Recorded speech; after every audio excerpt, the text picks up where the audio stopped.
রাখছি, খালি হাতে আসছি। আবার গতকালকে আমাদের স্টুডেন্ট ফ্রন্টের ছেলেরা খালি হাতে ডেপুটেশন জমা দিয়েছিল, তাদের লাঠি দিয়ে ভাগিয়েছে। প্রয়োজনে লাঠি নিয়ে আসবো, আইনকে সঠিক পথে চালানোর জন্য।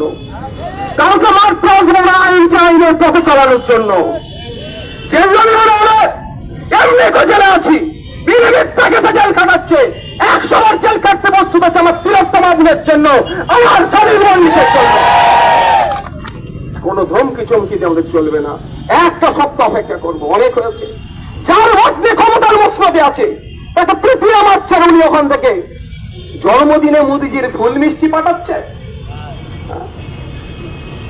শুধু এখন ভোটটা আসেনি বলে, নালে এটাকে নিয়ে এত সুন্দর ব্র্যান্ডিং করতে আপনারা অবাক হয়ে যেতেন যে মমতা ব্যানার্জি তৃণমূলের থেকে বড় পিছড়ে বর্গের মানুষকে ভালোবাসার আর কেউ নয়।